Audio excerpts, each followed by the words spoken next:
Hello, my friends. Welcome back. I am so happy you are here with me today.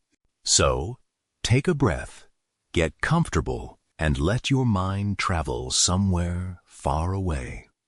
Because today, we are not going to talk about kings or empires or ancient walls. Today, we are going to talk about a small boy, a boy with almost nothing. But this boy had one thing, a dream. And that dream would take him further than anyone could ever imagine. This is the story of Cristiano Ronaldo. If you enjoy learning English through real stories about real people, make sure you follow storyline icons. Every story is a new lesson, and every lesson helps you grow.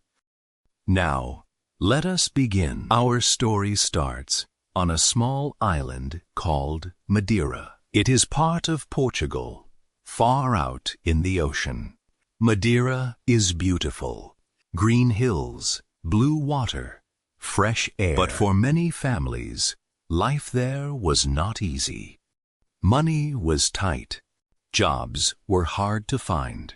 And in this small world, on the 5th of February, 1985, a baby boy was born. His parents named him Cristiano Ronaldo dos Santos Aveiro. His family was poor, very poor. They lived in a small house with a tin roof. Sometimes there was not enough food. His father worked as a gardener, and later as a kit man for a local football club. And maybe that is where it all began. Because little Cristiano was always around the football field. He watched the players. He felt the energy. He listened to the sound of the ball hitting the net. And something inside him woke up. From a very young age, Cristiano loved football more than anything else in the world. He carried a ball with him everywhere. To school, to the street, even to bed. His teachers said he never paid attention in class, because his mind was always on the football field. His mother later said that, as a baby, he would even sleep with a ball in his arms. At just 8 years old, he joined a local club called Andorinha. People could already see something different in him. He was fast. He was hungry. He never wanted to stop. A few years later, a bigger club noticed him. Nacional, one of the top clubs on the island. And then, at only 12 years old, something huge happened. A famous club from the mainland of Portugal wanted him. Sporting Lisbon. This was a big moment. Cristiano had to leave his home, his island, his family, and move alone to a new city. He was just a child. He cried many nights. He missed his mother's cooking, his friends, his small house by the sea. But he stayed. He trained. He pushed through the pain of being far from home. Because, deep inside, he knew this was his chance. And slowly, the boy from Madeira became something special. By the time he was a teenager, coaches at Sporting could not believe what they were seeing. His speed, his skill, his desire to win every single sprint, every single drill, every single small game in training. He was not the most naturally gifted player in terms of talent alone, but he worked harder than anyone else. While other boys went home to rest, Cristiano stayed late. doing extra training, extra running, extra everything. In 2002, at just 17 years old, he made his first appearance for Sporting Lisbon's senior team. And one match changed his life forever.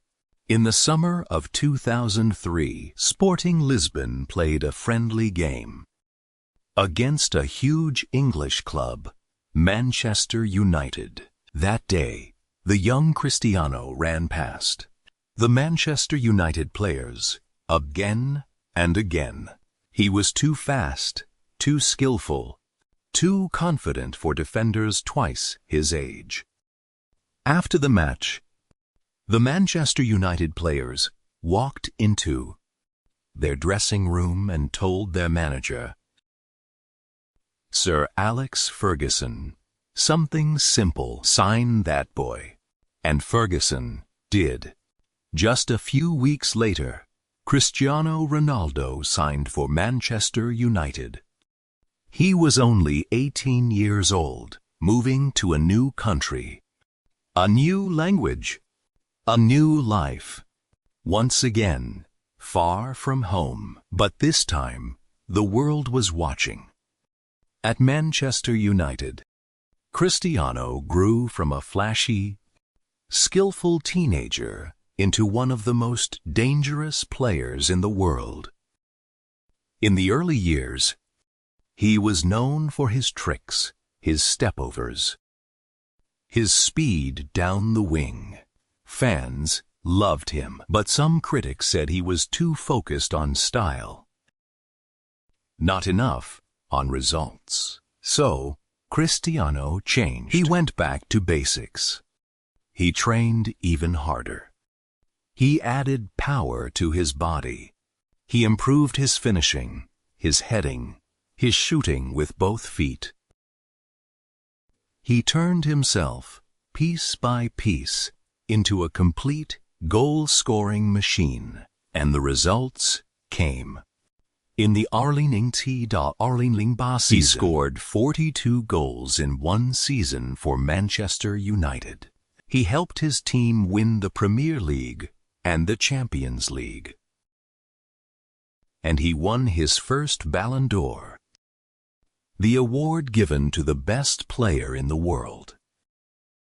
But Cristiano was not finished, not even close. In Arlington, Real Madrid, one of the biggest and most famous football clubs on the planet, paid a record-breaking amount of money to sign him. The pressure was enormous. Everyone expected him to be the best. And somehow, he became even better than that. At Real Madrid, Cristiano entered a new level, a level that football had almost never seen before. Season after season, he scored goals at an unbelievable rate. 40 goals, 50 goals, even more than 60 goals in a single season. He helped Real Madrid win 4 Champions League titles in just 5 years. He became the all-time top scorer in the history of the club. He broke records that people thought were impossible to break. During this time, the world also watched something else. A long friendly rivalry between Cristiano Ronaldo and another football genius, Lionel Messi from Argentina. For more than a decade, these two players pushed each other to be better. Every season, fans debated, who is the best, Ronaldo or Messi? And, because of this rivalry, both players reached heights that maybe they would never have reached alone.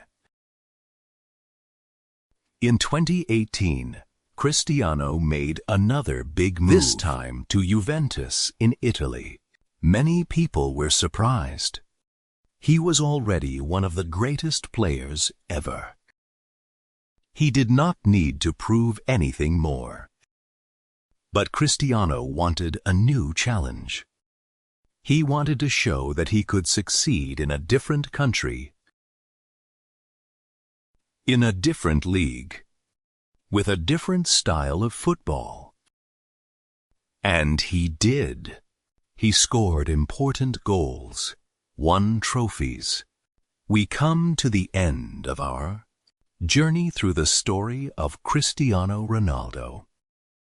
We traveled from a small house with a tin roof on a quiet island to the biggest stages in world football.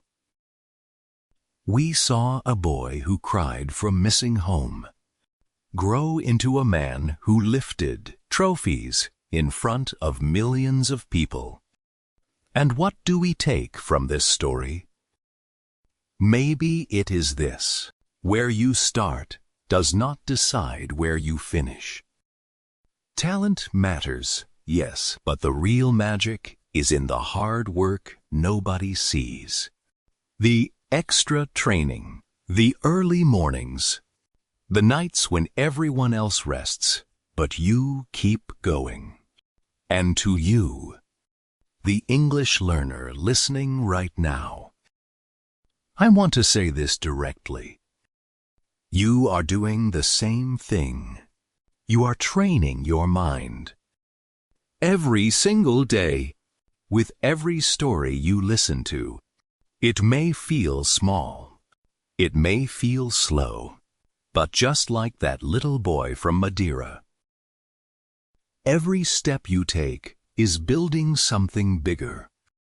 So, keep going. The journey is worth it, and we are happy to walk it with you.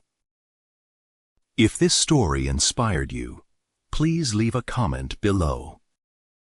Tell us which part of Cristiano's story surprised you the most.